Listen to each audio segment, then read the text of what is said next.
Chers zèbres, chers non-zèbres, bienvenue dans ce podcast. Aujourd'hui, nous allons parler de vérité, de fake news et de tout ce qui manipule l'opinion publique, autrement dit, la presse et les médias. Aujourd'hui, c'est un petit coup de gueule que je vais passer, voire un grand coup de gueule. Si vous entendez un chassé normal, c'est que je suis dans la rue.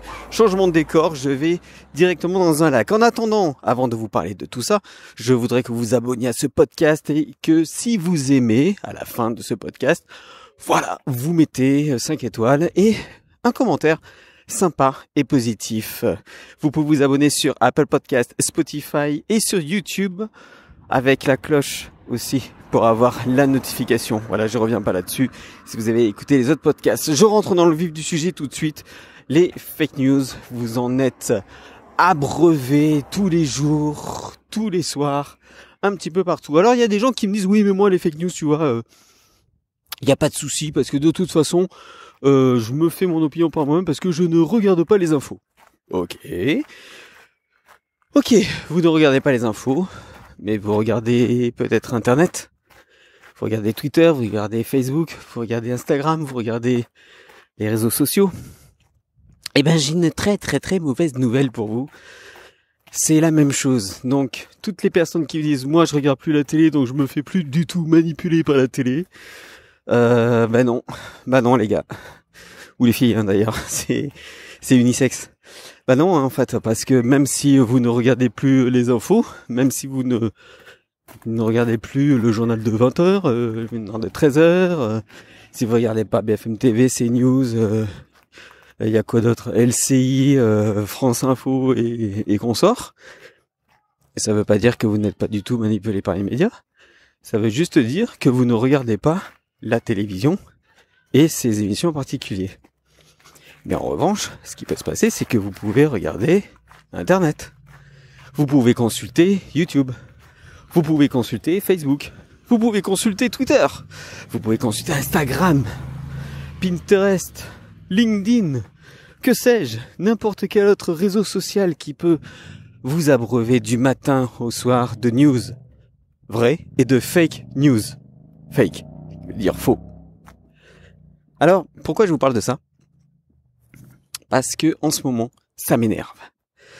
En ce moment, avec le Covid-19, puisque nous sommes en 2020 et nous sommes toujours aux prises de ce virus, le Covid-19, qui entre parenthèses, comme me dit un ami comédien et très talentueux, le Covid-19 est quand même le seul virus mondial et dans l'histoire de l'humanité qui a tué plus de petits patrons et de PME que de gens. Voilà, ça c'est dit.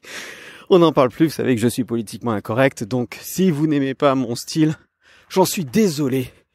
Mais je ne peux pas faire semblant, comme on peut faire semblant à la télé, pour avoir le plus d'audience possible. Ce n'est pas le but. Le but c'est d'avoir des gens qui sont intéressés, qui sont qualifiés et qui sont, éclairés. Voilà, bienvenue à vous.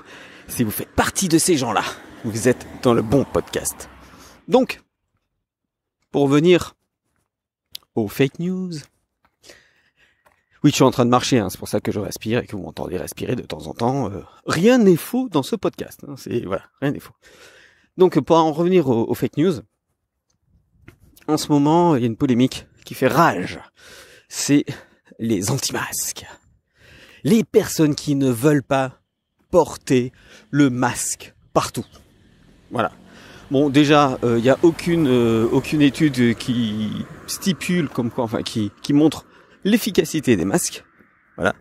En revanche, il y a pas mal d'études qui démontrent l'inefficacité. Bon, ça c'est un autre sujet, mais quand même, malgré tout, c'est important de le dire et c'est important de voir que dès l'instant où on est contre une décision gouvernementale, j'en bafouille. On va vous traiter de conspirationniste, on va vous traiter de nazi, on va vous traiter de tous les noms parce que c'est pas normal, c'est scandaleux, vous allez communiquer le virus à tout le monde. Donc voilà. Et pour ça, eh bien, les médias vont faire en sorte de trouver un groupuscule anti-masque, mais qui en plus fait partie d'un groupe, je sais pas, néo-nazi, qui fait partie d'un groupe conspirationniste, qui fait partie d'un groupe antisémite, qui fait partie d'un groupe homophobe, qui fait partie d'un groupe antiféministe, misogyne, enfin voilà, tout ça. Hein, et ça, c'est important pour les médias de trouver des groupes comme ça. Alors bon, ils se creusent la tête quand même. Hein. Ils passent des nuits blanches, ils fument cigarette sur cigarette pour pouvoir trouver enfin la source nécessaire à mettre en avant de manière à montrer que les anti-masques sont des horribles, mais des horribles personnes. Des horribles avec un Z. Et oui, parce que le S et le H maintenant, on a le droit de dire des haricots. Même s'il n'y a pas de Z à haricot. Bref. Et donc, c'est important de faire passer toutes ces personnes pour des irresponsables. Les personnes qui vont vous dire oui, non, moi, je mets le masque parce que comme ça, je prends pas le risque de diffuser le virus aux personnes. Ouais, ok. Bon, admettons, parce que le masque, il n'est pas encore vraiment efficace à 100%.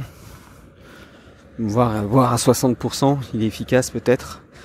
Bon, on va pas revenir sur la polémique des masques, mais moi ce qui est important c'est de montrer ça. Et je fais ce podcast, comme je l'ai dit à une de mes amies, qui a posté une photo pour dire voilà le visage des anti-masques. Alors oui, bien sûr, il y a des anti-masques qui vont être en plus dans un groupuscule peu recommandable.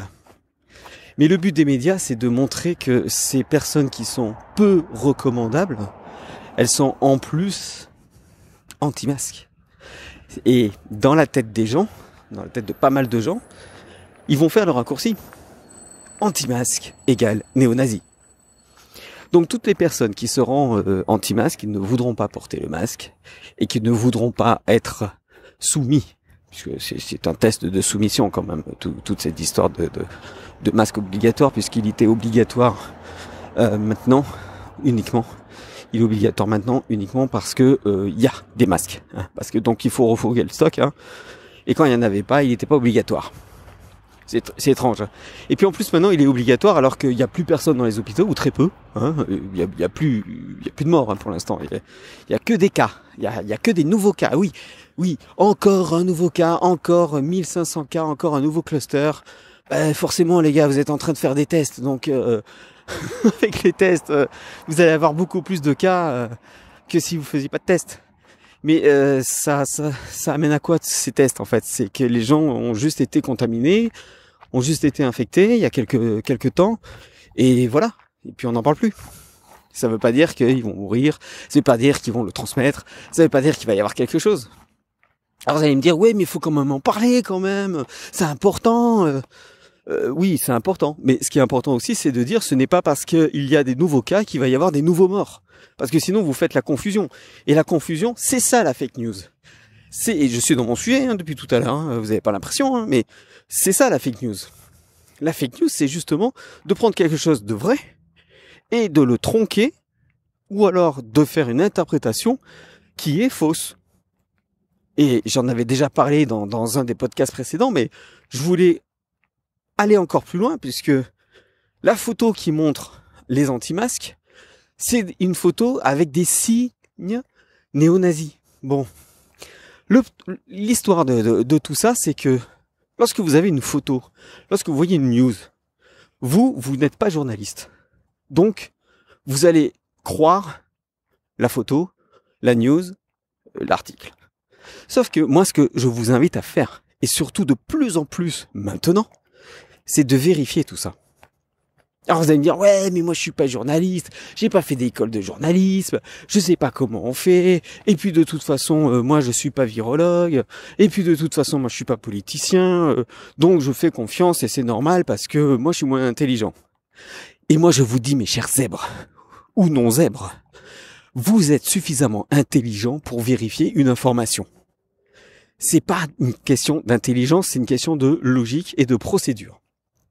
Je vais vous donner la procédure, puisque dans les médias, ils vous la donnent pas, et qu'ils vous prennent pour des cons, et de plus en plus pour des cons. Voilà. Donc, la procédure, elle est toute bête. Vous avez une photo émotionnelle votre émotion va être tellement forte que vous ne pourrez plus réfléchir. C'est exactement ça qui se passe dans votre cerveau. Vous ne pouvez plus réfléchir puisque vous êtes gorgé d'émotions. Dans l'émotion intense qui fait que votre cerveau analytique ne va plus rien analyser du tout. C'est comme un thermostat. Soit vous êtes dans l'émotion, soit vous êtes dans la logique et l'analytique. Vous pouvez pas être dans les deux en même temps. Et ça, les neurosciences ont bien compris. Et ça, le neuromarketing a bien compris. Et le neuromarketing, vous en bouffez tous les jours à la télévision, avec la politique, avec BFM TV, avec CNews, avec TF1, avec France 2, avec tous les médias, même YouTube, même Twitter, tout ce que vous voulez. Vous n'échappez pas à tout ça. D'où la nécessité. Et je peux vous dire une chose, c'est que moi aussi je me suis fait avoir par pas mal de choses. C'est pour ça que je vous en parle. Je n'ai pas envie que ça vous arrive à vous. Donc, profitez des erreurs que j'ai faites pour ne pas faire les mêmes. Voici la procédure. Bon, j'ai pas de jingle, mais voici la procédure. Vous avez une photo ou une vidéo. Vous voyez une photo et vous voyez un titre juste en dessous. La première chose, est-ce que cette photo est réelle? Ou est-ce que c'est un montage? Pareil pour les vidéos. On va partir d'abord de la vidéo ou de la photo avant le titre. Est-ce que cette photo est réelle? Ou est-ce que c'est un montage? Je suis d'accord avec vous. Ce n'est pas vraiment évident de prime abord de savoir si c'est comme ça ou pas. Mais c'est important de faire ça. Pour vous dire, je suis à côté d'un lac, je vais prendre une photo peut-être et ça sera certainement la photo de YouTube que vous pourrez voir si vous vous abonnez à YouTube, bien sûr.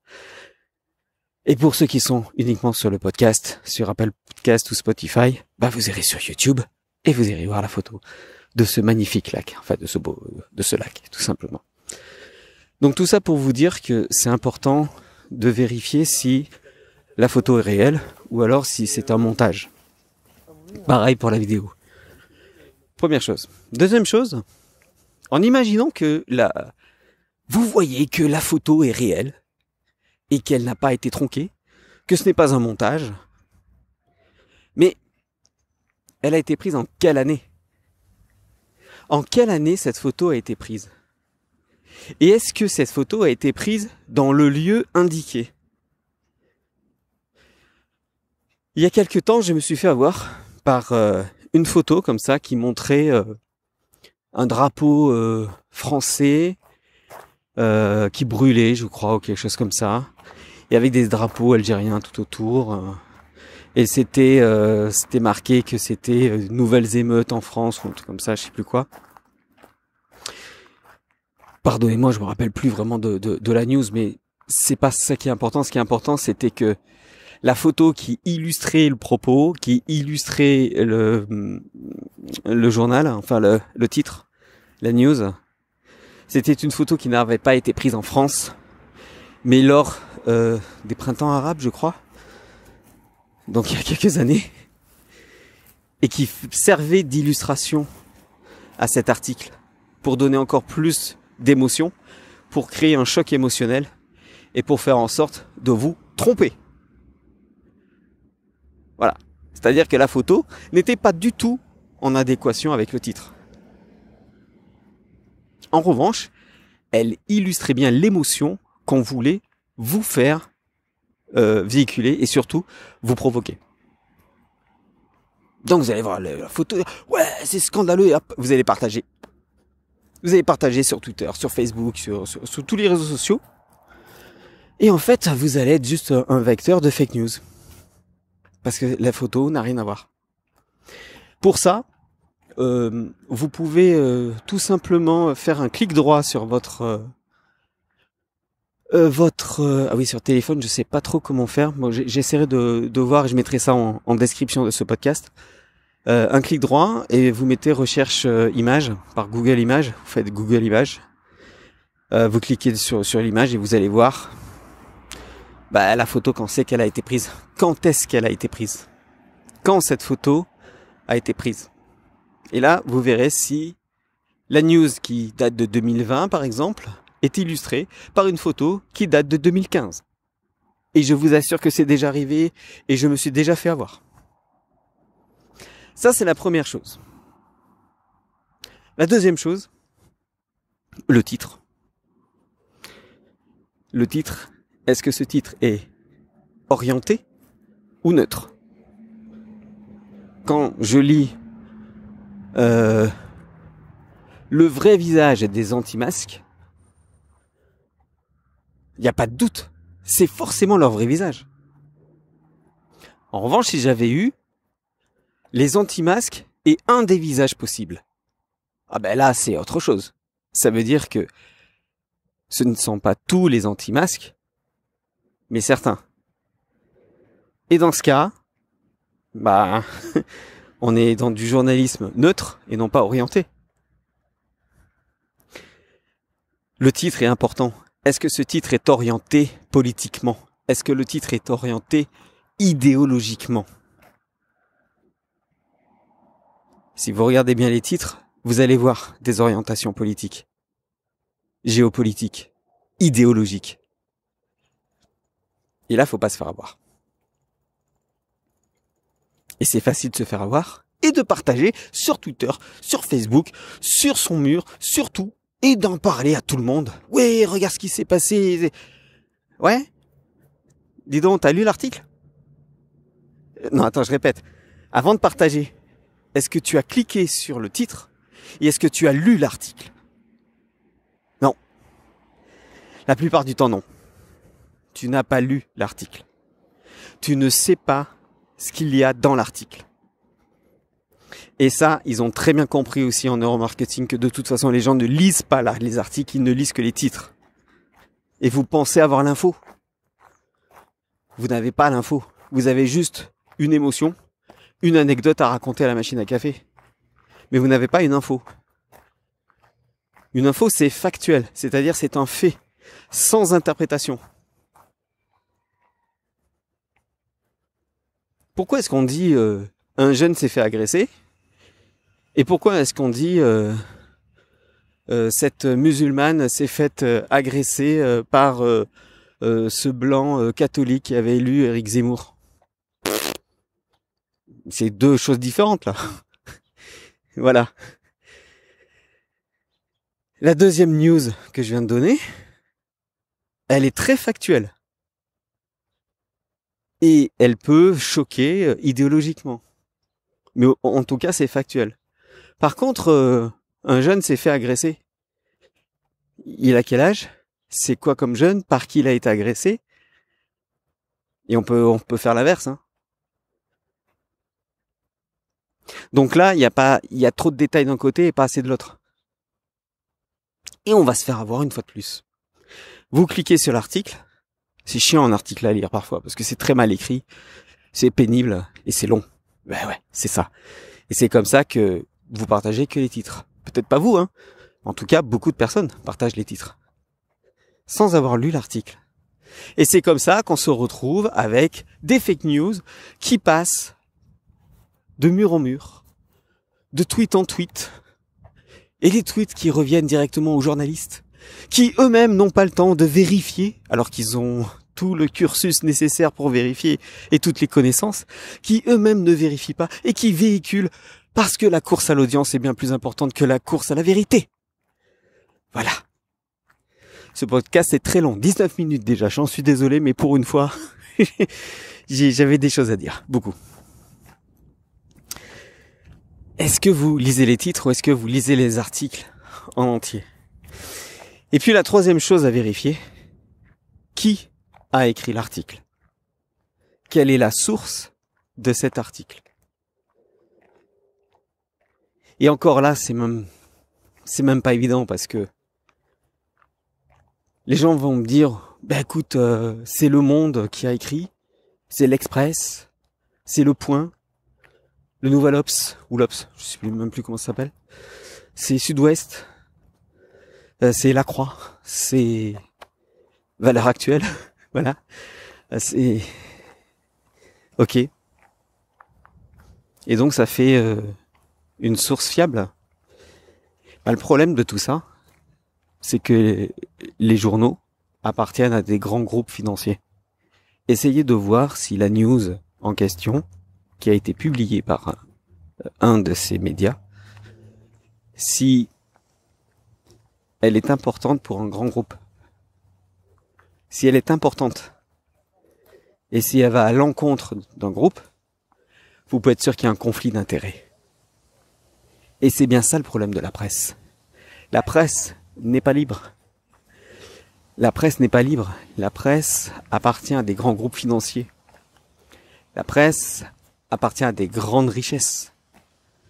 Il y a des conflits d'intérêts tout le temps. Vous n'aurez pas une vérité. Vous aurez la vérité qui arrange le groupe à qui appartient le journal. Alors de temps en temps, vous aurez des articles qui montrent un scandale dans le grand groupe financier. Mais bon, au final, ils vont s'en sortir parce que on va vous dire juste ce qui est racontable. Voilà. Mais le reste, on va le taire. Puis de toute façon, il y a des avocats, et tout ce qu'il faut. Puis de toute façon, la plupart du temps, les gens n'ont pas de mémoire. Ils vont oublier très vite parce qu'il va y avoir une émotion encore plus forte, comme le Covid-19, qui a permis d'arrêter de parler des retraites et des gilets jaunes et de toutes ces personnes qui étaient des empêcheurs de penser en rond de Monsieur Macron et de toute sa clique. En politique, c'est comme ça que ça marche. Je vous invite à vous renseigner sur Noam Chomsky, qui a écrit un bouquin qui s'appelle La fabrique du consentement et qui explique les 8 façons de manipuler la masse sans que ça se voie. La distraction en est une. Je reviendrai pas là-dessus tout de suite, parce que je ferai un podcast là-dessus, je pense. Voilà. Donc, la source, elle est importante. Regardez la source qui avait expliqué... enfin, qui avait flingué le professeur Raoult et l'hydroxychloroquine, etc. sur The Lancet qui était une source très fiable, normalement scientifique, et qui s'est avérée faux. Donc même la source, ça suffit pas, mais vérifiez au moins la source. En école de journalisme, que j'ai faite via la radio, enfin on a eu un tronc commun de journalisme, on vous dit vous devez vérifier l'info 3 fois, dans 3 sources différentes. Mais quand je dis 3 sources différentes, c'est 3 sources. Une qui est indépendante, une qui fait partie du groupe, et une autre encore plus indépendante. Enfin voilà, vous avez 3. Vous devez vérifier 3 fois l'info. Et pas 3 fois dans des grands groupes. C'est pas, Le Monde en parle, L'Express en parle, Le Point en parle, donc c'est vrai. Non. Vous allez voir sur Le Monde, ensuite vous allez voir un journaliste indépendant, et ensuite vous allez voir un blogueur. Et croyez-moi, les blogueurs font plus le boulot que les journalistes la plupart du temps, pour la bonne raison que eux ne sont pas payés, eux crèvent la dalle, et que ce sont des passionnés. Et lorsqu'on est passionné, on est passionnant, et quand on est passionné, on cherche la vérité, quitte à crever de faim. Alors que nos amis journalistes ne crèvent pas de faim, puisque de toute façon ils seront payés pareil. Je parle pas des petits pigistes, mais je parle vraiment des éditorialistes qui sont tout le temps en train de mettre en avant l'idéologie actuelle. Mais eux, ils vont pas vérifier. Voilà. C'est comme ça qu'on a des morts qui ne sont pas morts. Et qu'on a des rescapés dans un crash qui a fait une totalité de morts, quoi. Voilà. Voilà. C'est n'importe quoi. C'est n'importe quoi. En tout cas, voilà. Je voulais vous parler de ça aujourd'hui. J'espère que j'ai pas été trop long. J'espère que j'ai été clair. Que vous avez maintenant une procédure et un espèce de mode d'emploi pour vérifier si les infos qu'on vous donne sont justes ou fausses, si elles sont pertinentes, si elles vous amènent quelque chose, si elles sont en conflit d'intérêts. Et maintenant, je vous invite à regarder avec du recul toutes les news qui sortent. Toutes les news. Tous les titres sur BFM TV. Tous les titres sur Le Monde. tous les titres sur Facebook, Twitter. Regardez les titres uniquement. Regardez les photos. Commencez à faire cette analyse. Pourquoi je vous parle de tout ça dans le coaching en fait? Parce que moi je suis coach. Tout simplement parce que ça va vous permettre de vous sentir un peu mieux. Et d'être un peu moins dans l'anxiété. Parce qu'on va vous dire oui, ça c'est impossible parce que voilà, regarde la situation actuelle, etc. Mais quand on prend un peu de recul, on se rend compte que oui, la situation actuelle est terrible, mais qu'en même temps, comme dirait l'autre, ça a été voulu cette situation. Donc, ne vous sentez pas mal à cause de ça. Dites-vous juste, ok, je prends du recul, je vois comment c'est la situation, quelle est la solution? Quelle est la solution au vaccin peut-être obligatoire? Quelle est la solution au masque obligatoire? Quelle est la solution au test? Est-ce que ça sera vraiment obligatoire? Est-ce que vous pensez vraiment que si vous gagnez de l'argent, ça sera obligatoire? Est-ce que vous pensez vraiment que toutes les personnes que vous voyez masquées à la télévision se masquent du matin jusqu'au soir? Ou est-ce qu'ils se masquent uniquement devant les caméras? Je vous pose la question, vous avez les commentaires juste en dessous pour répondre à ça. Et je vous demande de répondre. Est-ce que vous pensez que lorsque les caméras s'éteignent, ils gardent les masques? Vous voyez bien qu'une fois ils ont les masques, une fois ils n'ont pas les masques. On ne sait pas pourquoi. Le masque est obligatoire partout, sauf sur les plateaux de télé. Voilà. Il y a beaucoup à dire là-dessus. Répondez dans les commentaires si vous avez ce que vous pensez, si vous avez des opinions là-dessus, si vous avez remarqué tout ça. Puis si vous avez des questions aussi. Voilà pourquoi je vous parle de ça. Si vous voulez aller encore plus en profondeur et si vous avez besoin d'écoute, une écoute offerte, je vous offre une écoute offerte par rapport à vos blocages, vos sensations, par rapport à votre situation, par rapport, je sais pas, vos peurs, vos croyances. Si vous avez un projet et que vous êtes un peu bloqué, venez m'en parler. C'est offert. Ça dure 1 heure. Minimum, ça dure 1 heure. C'est offert. Cliquez juste en dessous dans le lien qui s'appelle coaching offert. Vous allez voir que il y a des solutions et vous allez voir qu'on peut toujours s'en sortir. Et puis surtout, ne culpabilisez pas, quoi. Donc, venez m'en parler. On va en parler ensemble. Et puis, abonnez-vous à ce podcast. Mettez 5 étoiles, mettez un avis positif si vous avez aimé. Si vous n'avez pas aimé, écoutez, j'en suis désolé. Mais partagez-le justement, ce podcast, si vous n'avez pas aimé, avec des gens que vous aimez encore moins. Voilà. Partagez-le avec vos ennemis.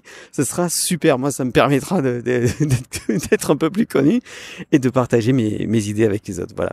Blague à part, je vous souhaite une bonne journée, une bonne soirée suivant à laquelle vous écoutez ce podcast. Puis moi, je vous dis, écoutez ce que je dis, soyez sceptiques et vérifiez à la lumière de votre expérience. Salut les zèbres, ciao.